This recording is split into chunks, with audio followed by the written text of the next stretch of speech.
നമ്മളെടുത്തിപ്പം 2 ഫോണുണ്ട്.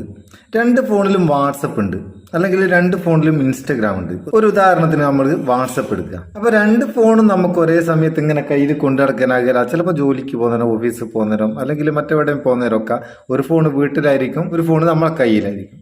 അപ്പൊ വീട്ടിൽ നമ്മൾ വെച്ച ഫോണിൽ വരുന്ന മെസ്സേജുകൾ നമുക്ക് കയ്യിലുള്ള ഫോണ് കിട്ടണം. എന്താ ചെയ്യുക? അതിന് നമുക്ക് സിങ്ക് നോട്ടിഫിക്കേഷൻസ് എന്ന് പറയുന്ന ഒരു ആപ്ലിക്കേഷൻ ഇൻസ്റ്റാൾ ചെയ്യാം. ഇപ്പോൾ നമ്മൾ ഈ ഫോണ് വീട്ടിൽ വെക്കുന്നതാണ് എങ്കിൽ ഇത് ഇൻസ്റ്റാൾ ചെയ്യുക. ഇതിൻ്റെ ലിങ്ക് ഡിസ്ക്രിപ്ഷനിലുണ്ട് കേട്ടോ. അതിനുശേഷം ഓപ്പൺ ചെയ്താൽ അതിന് നോട്ടിഫിക്കേഷൻ ആക്സസ് പെർമിഷൻ കൊടുക്കണം. അത് കൊടുക്കുക. അതിനുശേഷം സ്റ്റാർട്ട് കൊടുക്കുക. സ്റ്റാർട്ട് കൊടുത്താൽ നിങ്ങൾക്ക് കാണാം ഇവിടെ ഇതിന് ഒരു യുണീക്ക് ID, ഒരു പാസ്വേഡ്, ഇത് രണ്ടും കാണും. അത് കൂടാണ്ട് ഇവിടെ ഒരു QR കോഡ് ഇവിടെയും കാണാം, ഒരു QR കോഡ് ഇവിടെയും കാണാം. ഇനി നമ്മൾ കയ്യിൽ വെക്കുന്ന ഫോണിലും ഇതേ ആപ്ലിക്കേഷൻ ഇൻസ്റ്റാൾ ചെയ്യുക. അതേ ആപ്ലിക്കേഷൻ ഇൻസ്റ്റാൾ ചെയ്തിട്ട് നേരത്തെ കൊടുത്ത പോലെ തന്നെ നോട്ടിഫിക്കേഷൻ പെർമിഷൻ ആക്സസ് ചെയ്ത് കൊടുക്കുക.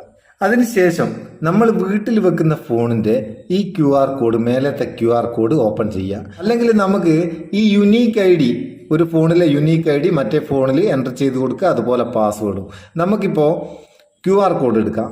ഈ QR കോഡ് ഞാൻ ഓപ്പൺ ചെയ്താൽ നമുക്ക് ക്യാമറ ഓപ്പണായി, QR കോഡ് സ്കാൻ ചെയ്യാനുള്ള ക്യാമറ ഓപ്പണായി.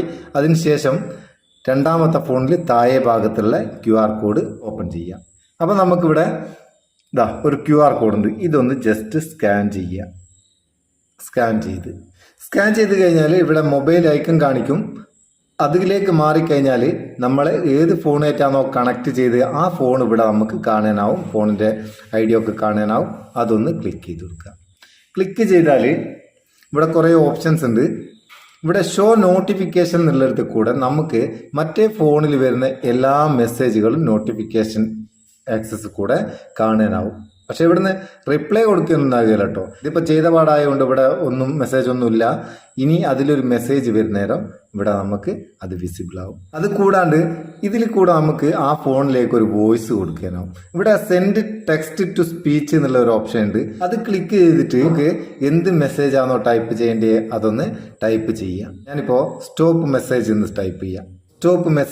ടൈപ്പ് ചെയ്ത് എന്നിട്ട് ഈ കൺഫേം ബട്ടൺ ക്ലിക്ക് ചെയ്ത് കഴിഞ്ഞാൽ അത് ഈ ഫോണിൽ കേൾക്കട്ടോ.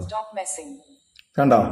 അതുപോലെ നമുക്ക് ഇപ്പോൾ അതുകൊണ്ടുള്ള ഉപകാരം എന്താ വെച്ചാൽ, ഇപ്പോൾ കുട്ടികളുടെ ഫോണിലൊക്കെ നമുക്ക്, അല്ലെങ്കിൽ മറ്റൊരാളെ ഫോണിൽ നമുക്ക് ഒരു അലർട്ട് മെസ്സേജ് കൊടുക്കണമെങ്കിൽ ഇതുപോലെ കൊടുക്കുകയും ചെയ്യാം. സംഭവം അങ്ങനെ നല്ല കാര്യത്തിന് ഉപയോഗിക്കുക. ഇങ്ങനെയൊക്കെ ആപ്ലിക്കേഷൻ ഉണ്ട് എന്ന് പരിചയപ്പെടുത്താൻ മാത്രം നമ്മൾ ചെയ്യുന്നത്. ഉപയോഗിക്കേണ്ടത് എങ്ങനെയെന്ന് തീരുമാനിക്കേണ്ടത് നിങ്ങളാണ്. അതുപോലെ തന്നെ നിങ്ങൾക്ക് ഇങ്ങനെയുള്ള ആപ്ലിക്കേഷനൊക്കെ നിങ്ങൾക്ക് ആവശ്യമുണ്ടെന്ന് തോന്നിക്കേണ്ടത് മാത്രം ഇൻസ്റ്റാൾ ചെയ്യുക. ഈ ചങ്ങായി ഇത് കൊണ്ടുതന്നിക്കല്ലേ, എങ്ങനെ എടുക്കാണ്ടിരിക്കാന്നൊന്നും വിചാരിക്കേണ്ട. ആവശ്യക്കാർ മാത്രം ഉപയോഗിക്കുക. വീഡിയോ ഇഷ്ടപ്പെട്ടിരിക്കേണ്ട ഒരു ലൈക്കും കൊടുത്തേക്ക്. അപ്പോൾ ഉമ്മക്ക് ഒരു ബൂസ്റ്റ് ആയിക്കോട്ടെ. നമുക്ക് അടുത്ത വീഡിയോ നല്ല സെഗ്മെന്റ് കാണാം. നിങ്ങളുടെ സ്വന്തം Muthus Meppayur. Thank you so much.